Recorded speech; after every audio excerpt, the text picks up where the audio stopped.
anyone is able to stump you guys. Free iPad. Free iPad. Got it. Going live now. You shut the door, man. Yep.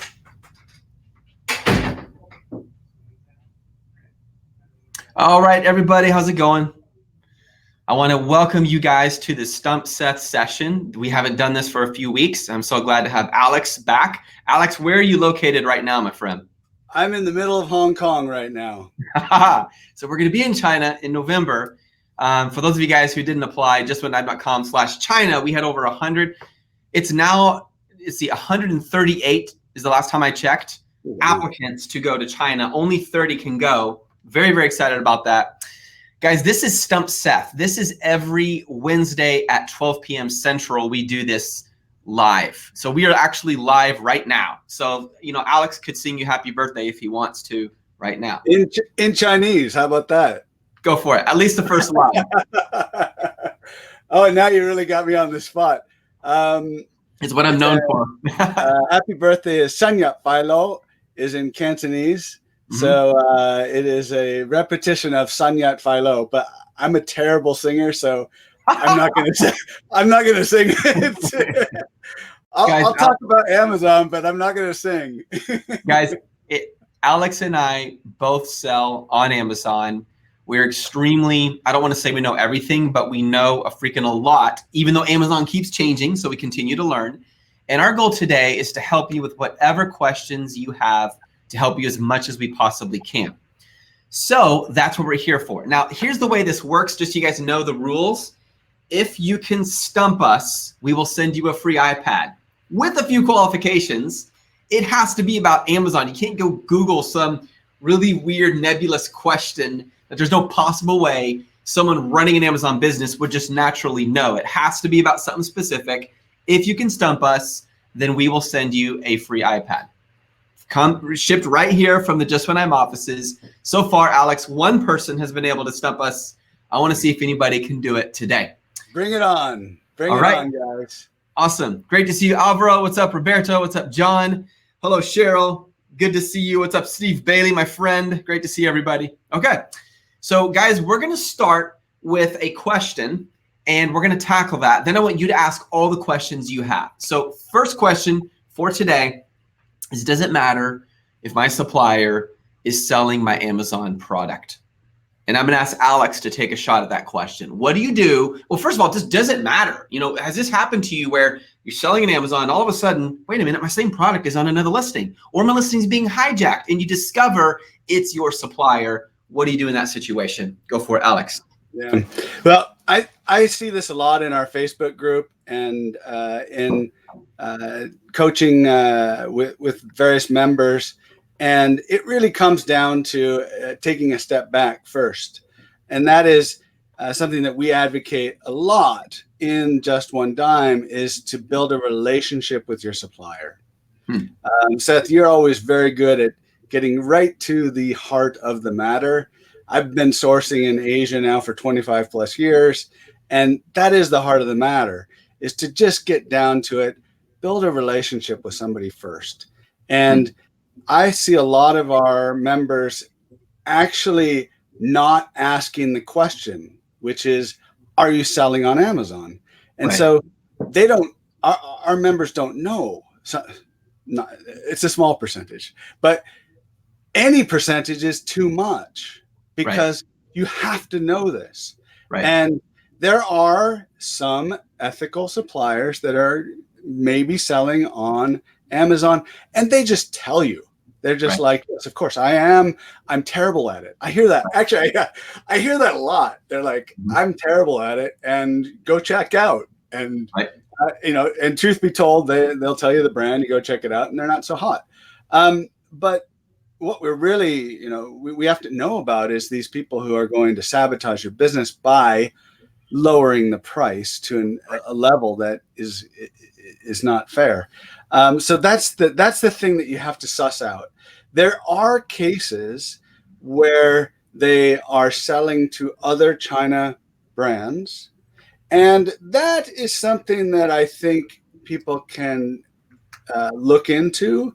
It's not the end of the world, but you need to know who it is. Are they a top competitor, and how are you going to compete against them? As long as the world is fair and they're not getting an unfair deal, it's just another competitor, but it can't be the supplier. Right. And if it is the supplier, you have to know. Yeah. So that's my first response on that. Yeah. Very good. Now, let me ask you this. How would you recommend one going about finding out if they are selling on Amazon? Like, what method would you recommend?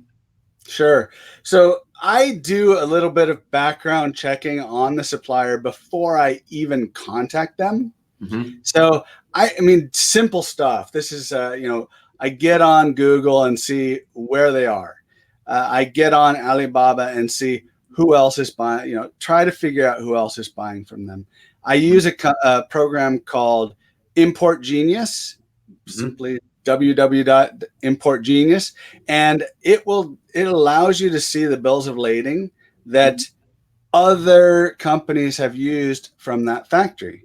It's free. I mean, you can do the paid service, but you can do a couple searches. And this is just the what would you call it? The legal documents that these countries, US and about 9 other countries, have to file. And so you can search those. It's free. We've done some workshops in our membership, our FBA Mastery membership, on that that teaches you how to use it. But this is not confidential information. You can find it. And so it's really important to do a very cursory search first. And then after you really do start talking to a supplier and getting quotations, you need to ask them for more information about who they are. What is their business registration? Eventually, before you make a deposit, I even ask for the boss's ID, and I match those things out. And then once I know who that company is, I can find out if they've got a trademark. I can find out if all these things are, public information that if you dig, you will find it out. Yeah. That's really good. And one thing I would add to that too, guys, is you can also get them on video chat like WeChat and directly ask them, do you sell on Amazon? And I love what Alex is talking about. He's talking about research on the back end. I'm talking about talking to them on the front end. You should do both. And if you ask them directly, and a strategy I love to use is we're going to find it anyways at some point. So just tell me, we're going to send someone there to inspect the products. Just let me know. I want to know because I want to know who I'm doing business with. Most of the time they'll be honest because when you talk to them over video and they realize you're going to discover it anyways, they're less tempted to lie about that. Another thought on this, and I love what you said about finding the information on the back end. There are very strict laws when it comes to being a manufacturer in China. It's not just like the Wild West out there. They have to, even on their business license, they have to say whether or not they are a trading company or a manufacturer or a combination of the above. It also says how much capital they began with. And the more capital they begin with, the more likely they're a legit supplier. This is the kind of information our members get. We're giving you the high level, but we show them step-by-step exactly how to do that. The hours that are put into these workshops that we do with the whole slideshows is insane. One more thought on this one to add, you guys. When you are working with a supplier, remember this. It's not just about the supplier, it's about the product. In other words, I could find a great product from a supplier, but if this product isn't differentiated well, it's just temptation to the supplier, other suppliers to start copying what I'm doing. I'm pretty much saying, hey, I'm a big target. Please hijack my listing. Like, I would really like you to. And when you do product research and you're looking at two aspects, you're looking at for demand, you're looking at sales volume and sales revenue. When you look at sales volume, we're talking about the number of sales, the sales velocity. And the higher those numbers are, the more implication generally it is that it's a lower cost item impulsive buy. And when the sales revenue is higher, we're talking now about how much actual cash, how much revenue is coming in. So as a general rule of thumb, and guys, very general, if you find a product with high, and let me just give you a random example right here. Let's just take this GoPro.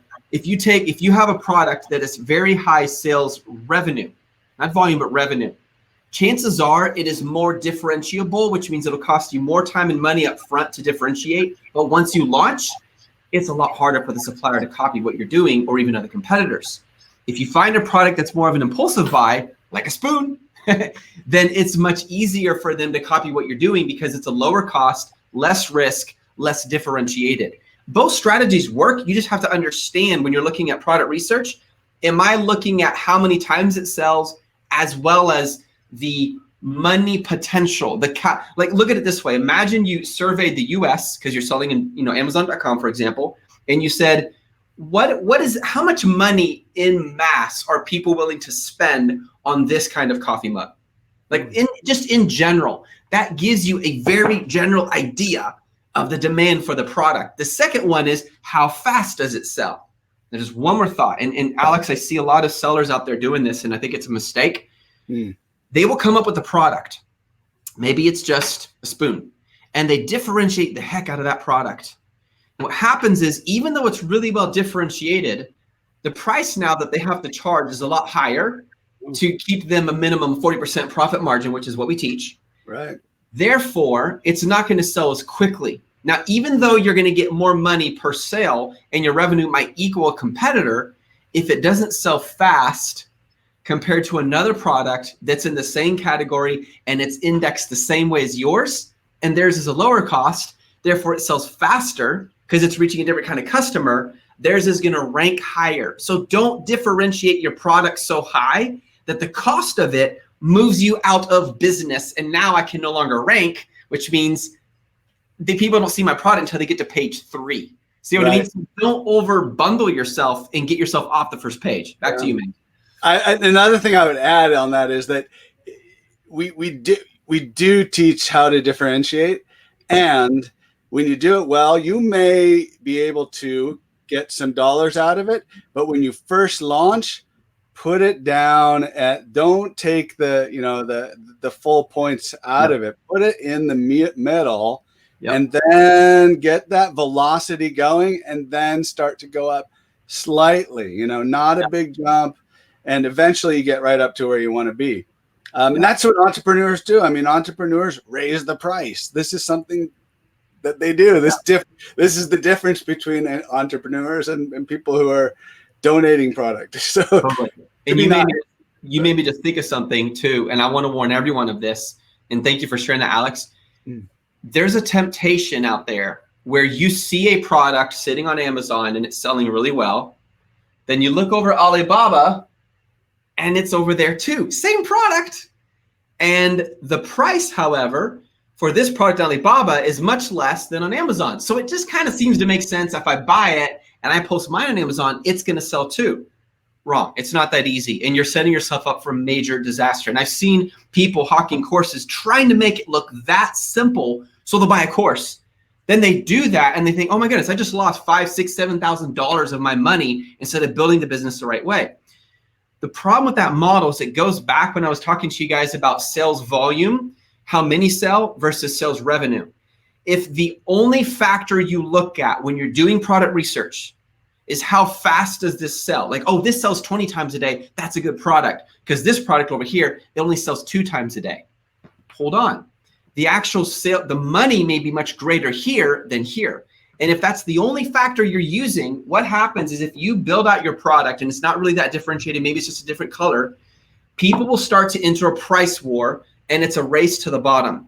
And what will happen is sellers who have a lot of money will squeeze you out of the competition. It's very simple. They will lower their price. They're not making a profit, but they have enough cash reserves where they can outlast you. It's like what they call the poison pill in finance, where you take the pill, they take the pill, kind of like on Princess Bride, and it might hurt you a little bit, or let me put it the other way, it might hurt them a little bit. They're the competitor. They have more cash. They've been doing this for 10 years, but it's going to kill you. Your body can't handle it. Your business cannot handle that pill. It won't hurt them because they're much bigger, so it only hurts them a little. And what happens is you finally just give up and say, I can't compete with the price. The reality is they weren't making money the whole time. They were just playing a strategy to get you off so that you would leave, be discouraged, and there's more market share for them. Guys, we will tell you what people are using so you are prepared to battle that. So I think that's a good start. Shall we take some questions now? I want to add one more thing, and I know we've probably eaten up too much time here, but one of the things that in building the relationship that is interesting is that when you take it a little slow, and I'm not saying month, I'm saying, a couple on WeChat texting back and forth, and you give them your plan as it comes out, your gift box, your insert card, your differentiation, your plan. And they're like, oh, wow, this guy knows what he's talking about. He's really building a business. Yes. We need to protect this guy because this guy's going to produce our yes. You're now an asset. You're now an asset to them. Yeah. And you know, factories have, you know, a handful in each country. They want to have 1 to 2 really good customers. And they see that you know what you're talking about because you're really building a brand, which is exactly what we talked about all day long in FBA Mastery. They're like, oh, we need to, don't tell anyone what this guy's doing. Right. Yeah. That's a really good point, you guys. A super good point, because remember, that's a human on the other side of the line in China who has a business like you do, and they're going to do whatever it takes to protect their assets. And if you position yourself, like Alex said, as super valuable, you show them a plan, a strategy, they trust you. Now you are an asset they want to protect. But if you come at it with a real cheap, oh yeah, just send me 500 of them and change the logo. They're like, this person doesn't know what they're doing. Why don't they just compete against you? Like, you actually can eliminate your competition by being so good that they realize, if I go against you, I'm going to hurt myself. I'd rather support you and be your supplier, and we'll both make money together. And that's where the relationship really does come in. Okay, I'm going to take some questions, and Alex as well. We got lots of questions here. Great to see you, Brandon. What's up, Tammy? Hello, Marianne. Good to see you. Hello, John Martinez. All right. I don't know what happened, Alex, but over the last month, we've had a huge boost of people from the UK following Just One Dime. Literally, I even just went to the website statistics this morning, and there's a lot more people from the UK now following Just One Dime, which is super cool. Maybe the British accent is pulling it off. I don't know. Our Dan has been out there, I'm sure. Oh, you're right. I think Dan's doing it. I think he's the secret weapon. Yeah. All right. Lily says, when selling in Germany, is it necessary to add the importer or manufacturer on the product? It is necessary to add it on the commercial invoice. So you're going to put the tax ID on there. You're going to have the name of the company, the address of the company, the contact person for the company, because at some point, Amazon's going to ask for the commercial invoice. Now, let me add something to that too. For anyone who's been selling on Amazon for more than 90 days, there's a strong chance you've already been asked this question. What are your commercial invoices? Show them to me. Guys, the fastest, easiest way to get that, outside of producing your own, is simply require it when you have the product shipped before you pay the supplier the classic standard remaining 70%. Require it up front. Like, look, I will pay the 70%, but first I need the commercial invoice, which means they have to go through the process of having it prepared to ship, because that same commercial invoice will go to the freight forwarding company so they know what to do when your product ships. And that is one of the best times to get it. All right, question for you, Alex. John Martinez. Can you see the questions right now, Alex? I can, but John Martinez, yes. Go for it. You take it. Would you attempt to use a supplier whom is verified but just might be starting out? My opinion is if starting out means they're really, really small, I would be very careful. I probably would not do it unless I had a reason that they were so hungry for business that they were going to do above and beyond. And I would say one other thing. I would want to know where the boss came from. Did he come from the competitor? In which case, okay, great. Let's build a business. But if he came from, marketing from some other, okay, I'm not interested. So I would be very careful about word to wise. I would be very careful. I usually try to go for the biggest one, or the top 3, even if my competitors are there. Honestly, that's good as long as they're not sharing too much information. I'm okay with that. Yeah, because they can have the sustainability and scalability as your orders get bigger. They have the infrastructure needed. I'll just give you guys a simple tip. So, and I know we're past this date, but a lot of times after Chinese New Year in February, a lot of the workers go back home to South. They don't come back, which means they have to hire new people, which means in March, if you're getting your product manufactured and it's a smaller factory, there's an increased chance that your product will not be what you were hoping for it to be. In other words, it won't be the same quality level. Just something to know. What Alex referred to, going with the bigger and the better one, means that decreases the chance of that happening, which is a really good point. What I'm doing, Alex, is I'm scrolling all the way to the top. I'm looking at John's first question. Sorry. One way down. So John's like, yes, guys. So now, but it's no problem. Let's do it in order from the top. So now I'm going to take John's first question. Okay. So John, you're getting 2 in a row. Congratulations. Yeah. He's got good questions. Yes, he does. John says, why does a supplier want to charge $150 for the manufacturing safety data sheet of a product, but it is sold to many? It depends on the supplier. A lot of times a factory, they should have their own MSDS sheets, but a lot of times they will depend on a third-party source to provide that, so they outsource it. If I was in your shoes, John, I would not blink an eye at $150. And I do not say that because I'm a $1 million Amazon seller. I say that because if I was to talk to my younger self when I first started, I would have said the same thing. Don't hiccup over it. I wouldn't worry about it. The only thing I'd worry about is this the MSDS sheet for my product? Examine it closely, then submit that to Amazon when they request the hazmat review. You take the next one, man. Okay. From John Martinez or from another? Then after John Martinez. Actually, okay, there we go. Yeah, it's Johnny. Johnny. Can I start a business without getting a course? Most definitely, you can. I did, and you can do it for sure.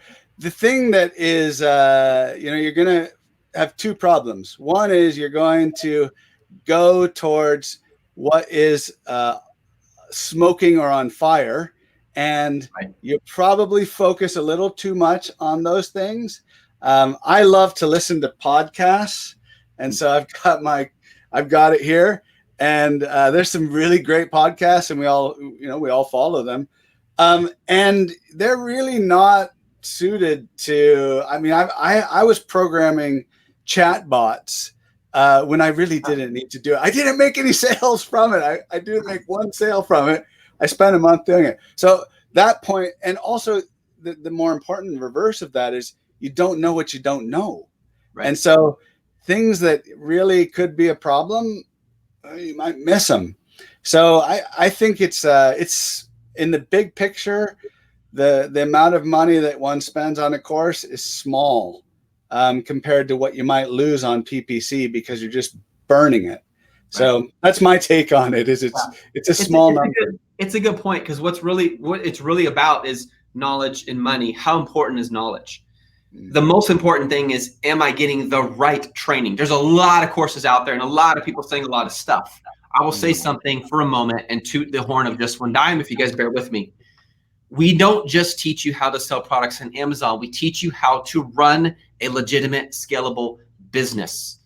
It is 100% correct what Alex said. You do not have to get a course to build a business. Many people do so. But I can almost guarantee you the money you lose and the time you lose because of a lack of knowledge if you don't have the right mentor. And it doesn't have to be Just One Dime. Find someone else if you want. I don't care right now. I'm just saying this, and I would say this to you whether or not running Just One Dime. Get the right mentors who know what they're doing. You will save a lot more money. I would be $20,000 richer today if I had a coach back when I first started and I made a very stupid, simple $200 decision. I'll save $200. It cost me $20,000. If someone had taught me not to do that, I would have saved it. So from that perspective, of course, you need to get a mentor. We should all have mentors. Podcasts, like Alex said, the books up here, the books up there, people who coach me in person. I'm part of a coaching program for both service companies and physical product companies, because I run both. So yeah, at some point, get a mentor. I think that's the most important thing. Whether or not it's in the form of a course is less relevant. So great question and great answers, guys.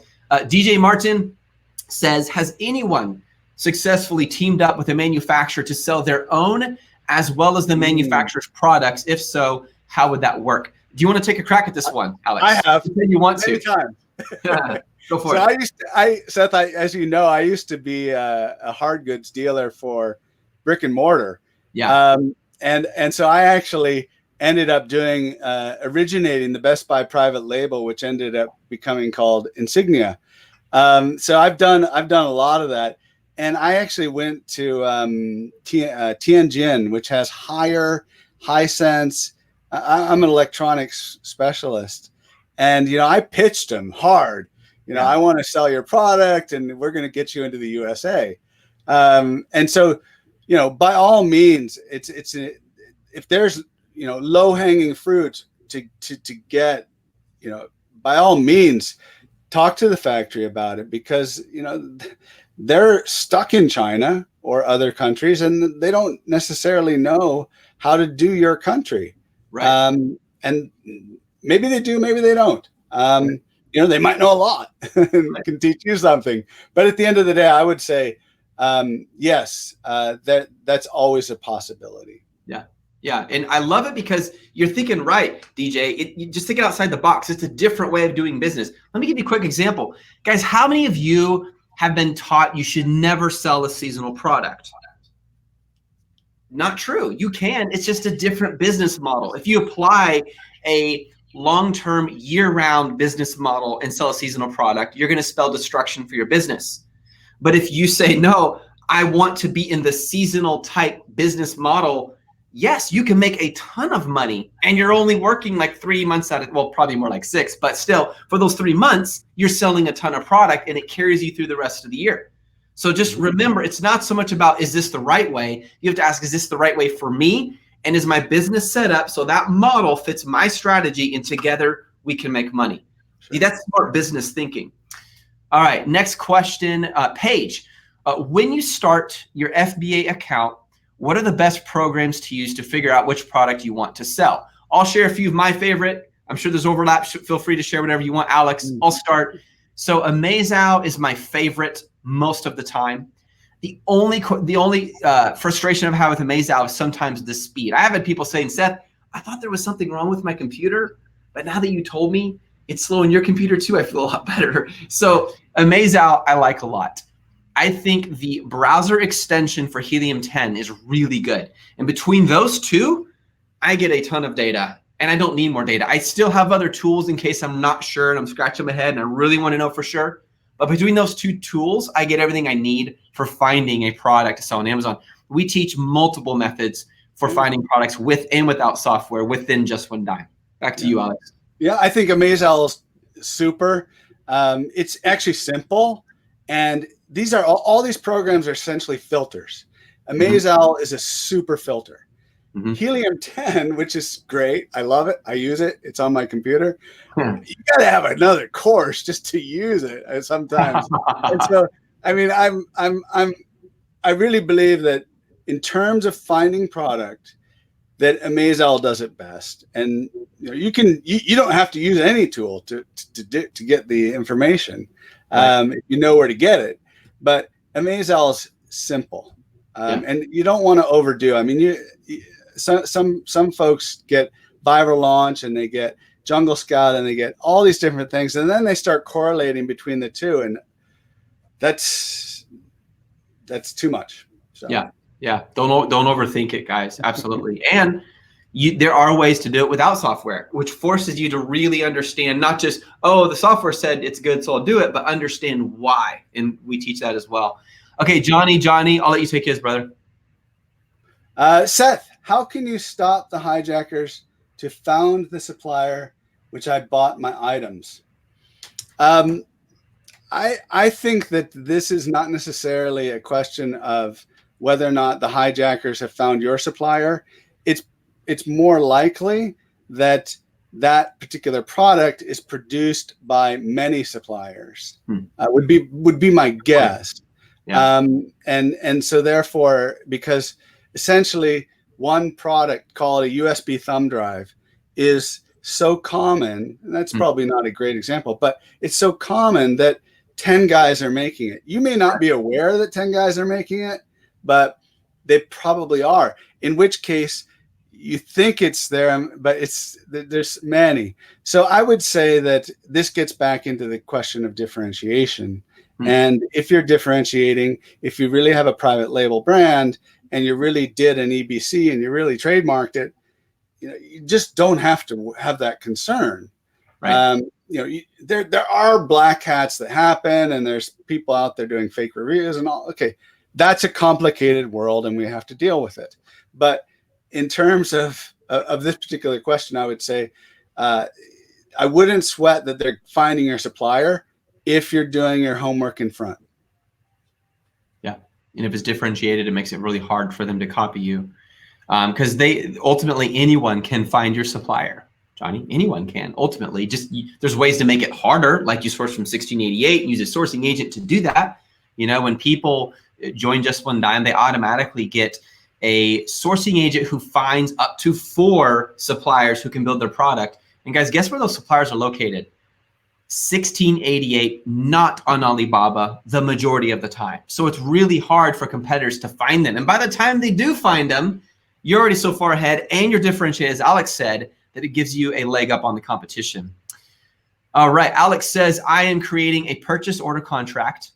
I wrote about not to disclose any information, even though it's just a piece of paper. At least there is their signature and company name on it. Yeah, and Alex, just so you understand, if they were to go against that, there's nothing you could do unless you were protected through WIPO.int, which is an international organization where you can get a patent that's universal for most countries. You can get a trademark. You can get a copyright. It basically allows you to be protected around the world. But I don't think it's worth it. So go back to what Alex said earlier. That as I know it sounds fuzzy, guys, and it doesn't sound like hard, cold facts, but it's true. Build a relationship with your supplier of mutual trust to a point where they need you and you need them. And either party would be stupid to hijack or do anything to breach that trust.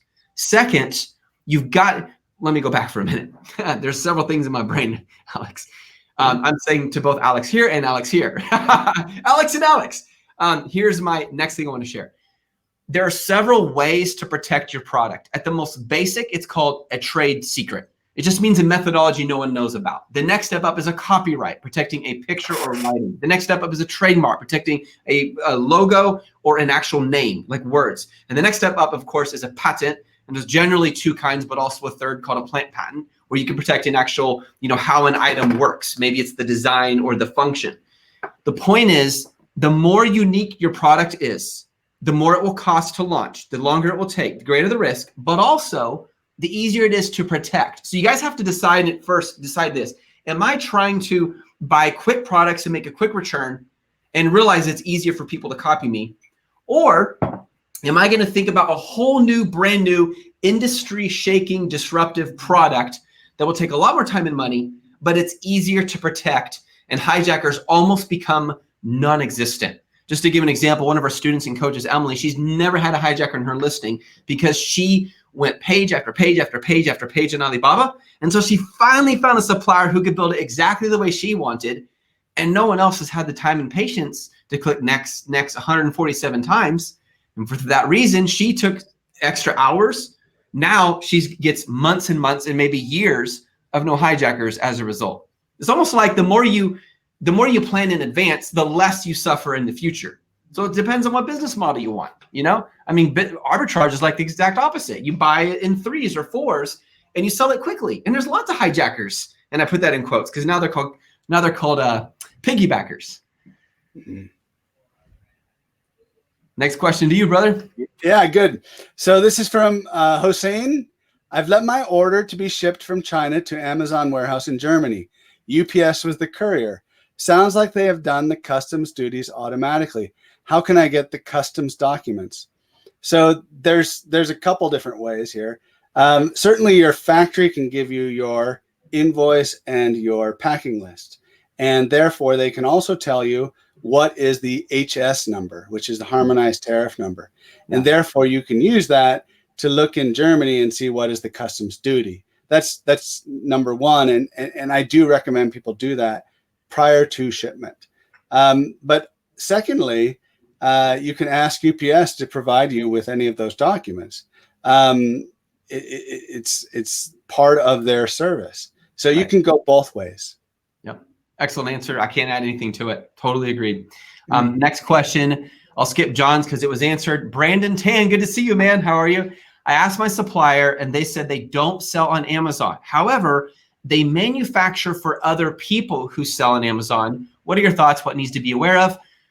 What we said already, differentiate your product. That's it. I would not worry about it. I mean, a supplier's job is to sell to multiple people. It's very rare where you could do this, but it had to be a super unique product and you pay for the mold, where you have an exclusive contract with your supplier and they agree for a limited amount of time or a limited number of units to only sell to you. But that's rare. In most cases, yeah, they're going to have multiple customers. You're one of their customers, just like you have multiple customers on Amazon.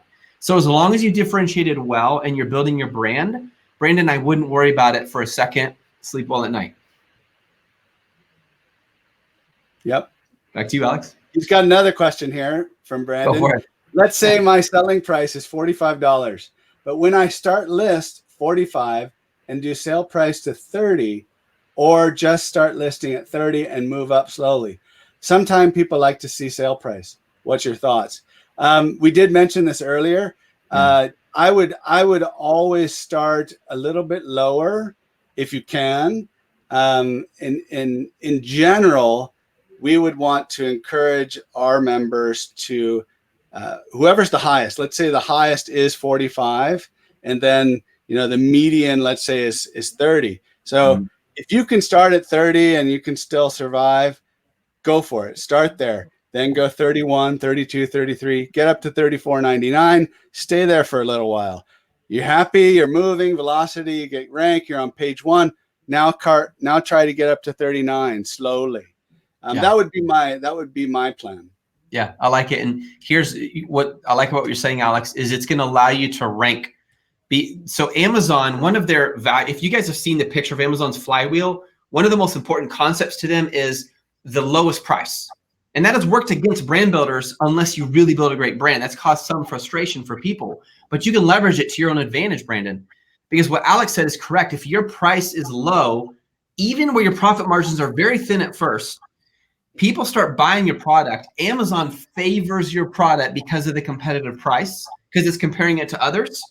And then you start ranking more. Now, once you at that $45 goal that you're at and your profit margins are nice and juicy because you slowly ranked over time, now your price is less of a variable for ranking because you're getting the sales. Because what's one thing that will help you rank better than price? Sales. So you use the low price strategy, Alex said, to get it ranking higher. Once it's there, now you can run a sale to increase its conversion. So what you really did is, Brandon, you applied both sides of your question. At the beginning, you did what Alex said to get it ranking, to get it showing up. Then you apply a sale, and you're right, it does look nice when it says 45, discounted $5. I feel like I'm getting a deal. Now it converts better. So part A was discoverability. Part B was desirability. Another way of putting it, part A was ranking, and part B was converting. Great question. All right.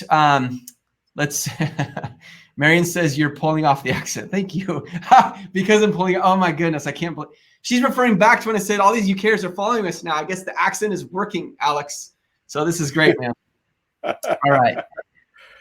Because of Brexit, they need someone to trade with. I don't know what question is referring to, but I feel like England's pain with Brexit is maybe not too dissimilar from America's pain with tariffs, although there are opportunities within it as well. I'll leave it at that. Two very hot topics. Let's make it a Brexit tariff conversation. Yeah, that's danger. But there are always opportunities. I think that's really important. There's no need to get panicked. I totally agree. Go ahead. But so the next question I'm afraid to read because it's from Lily, and she said, "I think I stumped you. It's necessary by law to show the importer manufacturer on the packaging." I did scroll up. Did I not say it is? And yeah, we answered it differently. And she might have gotten us because she mentioned Germany. I scrolled back up to see what country, because in the US it's not. And she said Germany. And I've done a fair amount of business in Switzerland. Right. And I remember now that we had to put we actually had to put the address of the company on there. I can't say that I know for Germany. I don't. Right. She might have gotten us, Seth. I'm not sure. Okay. We might have to say. I thought she was referring to commercial invoice. So technically my answer was correct. But Okay. because I misinterpreted the question, it's yours, Lily. You get an iPad. Ding, ding, ding, ding, ding, ding. You nailed this, Lily. Way to go. I want to stick around with Lily. I got to read the question more carefully. Good job. So Lily, you need to email help@justonedime.com, your name, Lily, your last name, and your address so we can ship it to you. So congratulations to you. Guys, free iPad. Stumped. Way to go. Stump-ished. But I'll do it. I'd rather err on the side of that. So, okay. All right. Alex says, if I have my product trademarked, it's basically very hard for the supplier to copy me, right? Great question. So let me start. It goes in stages. So let me step back. If you have trademarked your product and your product is, let's just say, for example, it's GoPro. Okay. So the words GoPro are trademarked. All right. With the USPTO.gov. You're registered, you're trademarked. And you're having a supplier in China build this GoPro for you and you're selling it on Amazon.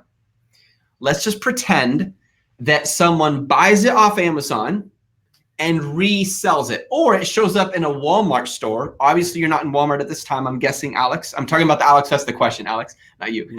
And they buy it and they resell it.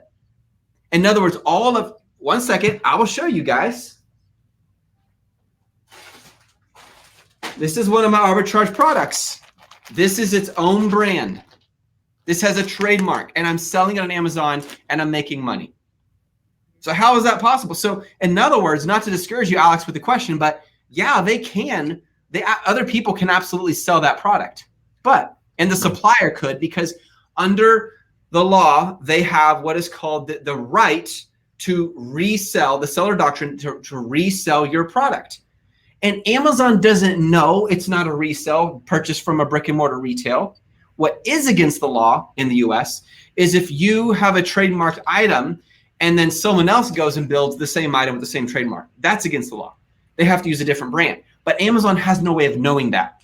So there's several ways you can go about doing this. Number one is you get your product when you have it selling and it's starting to rank, you add something to the listing that makes it impossible for anyone else, doesn't matter if it's a supplier or a competitive seller, to copy you. Example, you have a warranty.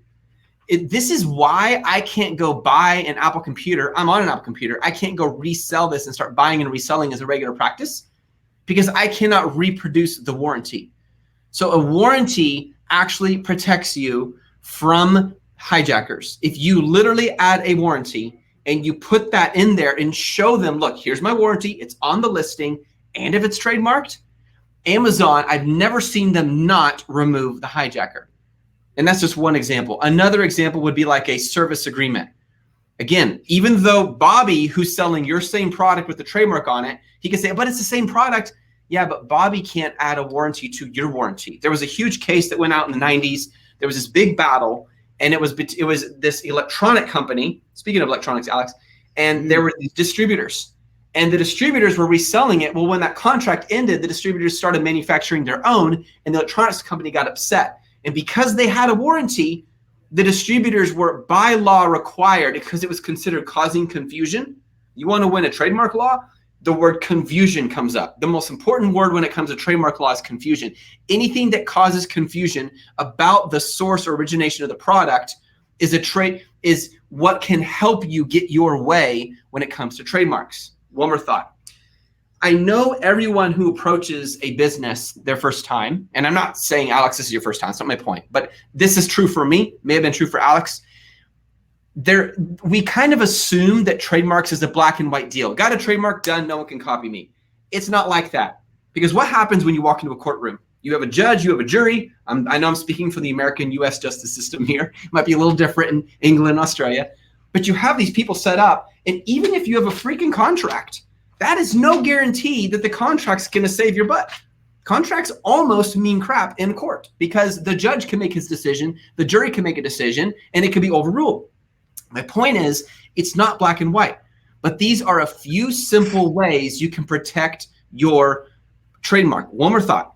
When you are brand registered, which requires as a prerequisite a trademark, Now Amazon responds faster because you have a different form you fill out to get the hijacker off your listing. If you don't have it, if you're not brand registered, guys, you're going to go to one form. But if you're brand registered, you do it within the brand registry. There's a different form you fill out, and Amazon responds faster to that one. Now, again, I feel bad because I know some of this is a little nebulous, but let me tell you guys, that's why Just One Dime exists. We do this all day, every day, night and morning, constantly. Alex, myself, all the coach, we live and breathe this stuff. So if you want help, yeah, we can help you.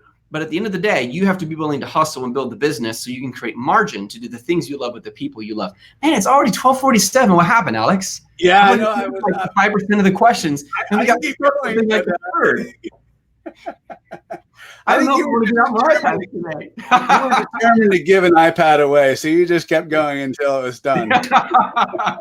Maybe we'll do it like this. We'll keep going until someone does stump us. There you go.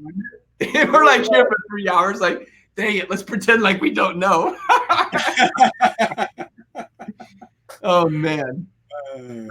I just have to say, Angela, you can sell under someone else's ASIN. That's what arbitragers do. If I was to show you one of our coaches' sales, he did just over 70,000 at 30% profit margin in the last 30 days doing arbitrage. So you absolutely can. You just have to know how to do it correctly. It happens. Go to any listing, Angela, on Amazon with a basic brand like Nike or Whirlpool, and you'll see a ton of sellers on it. Amazon encourages it. They like it. They don't want every listing to be unique. But when you're building a brand, that's where it's different, and that's where it becomes a headache. Hope that's helpful for you. What's up, Carlos? He says, I didn't come for the iPad. I came for knowledge. Cool. Well, definitely knowledge is more important because it can make you a lot more money than an iPad is worth. I promise you that. Well, Alex, is there anything you want to say to close this off? And great conversation today, by the way, guys. So I would like to mention something. We often talk about how you can, and this is what's really important, is passive income and how to, get the time to do things with the people you love. I would also note that what is also important today, I noted that WeWork decided they're going to do an IPO. WeWork is a virtual office. Yeah. And I was back visiting Seattle for 3 weeks in July. And I have really come to the notion that a typical job in the United States and in other countries doesn't really exist anymore. Okay, it does, but the fact, I mean, I did go see Boeing. I understand what you're saying. Yeah. But the point I want to make here, and I won't make it too wordy, is that the digital economy is here. It's here now. You need to learn how to do things to make an income that is on the digital economy. And so this is 100%. A place, and this is a place where you can do that within a community and learn about. I mean, we're talking about different programs. I've seen questions that we didn't answer yet because there are so many coming, but about algorithms and the new maybe you don't know about these things, but we talk about them all the time, and eventually you pick it up and you learn it. And so I think that notion that you can pick up and become part of the digital economy is a very important notion. And we teach that in our course. Yeah. Yep. That's well said, brother. And I have to say one more thing in addition, that's so important. People and everyone, if you are even thinking about starting a business, please hear what I'm about to say. I'm seeing this over and over again, Alex. People don't realize two things. There are two things people are missing out on. Number one, they think e-commerce is more advanced than it is. Only for every 100, just for simple illustration, if you just take 100 regular type products that are bought in the US, just 100, only 11 of them are purchased online, and just over half of those, or under, depending on the source, about half, is from Amazon, and a good majority is from eBay, then Walmart, then Target, and so forth, and Shopify. Again, out of 100 products purchased in the US, 11 of them are online. The rest, people are walking into brick and mortar stores and buying. Now, here's my thought. Because there are students who are now doing $500 a month and some doing $8 million a month on our team since they started. Some of them hadn't even bought on Amazon before they started.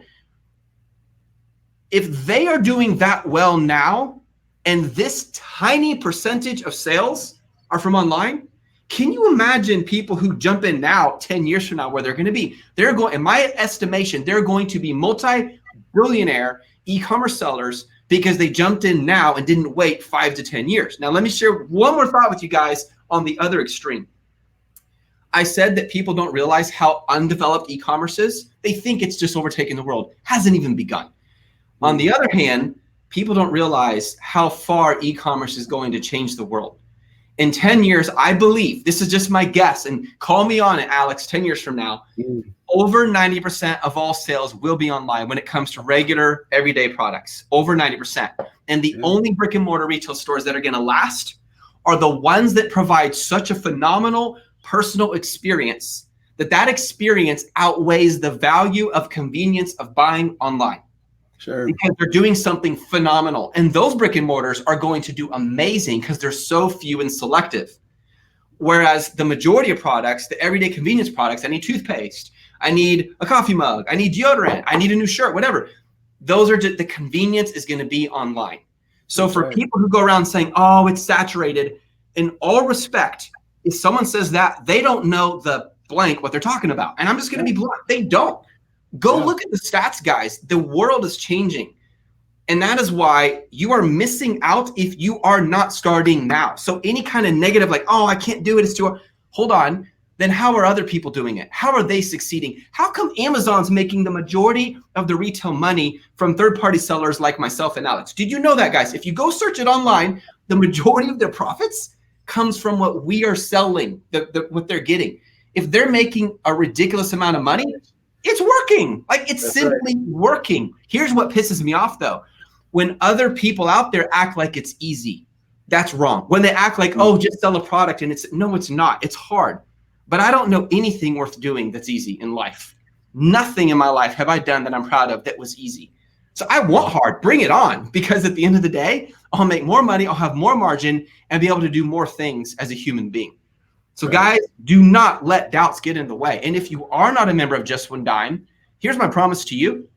Not only do you get 14 days, if for any reason at all you're not happy, money back, no questions asked. Just tell us how we could do better. One more thought. We will do everything we can to help you absolutely crush it.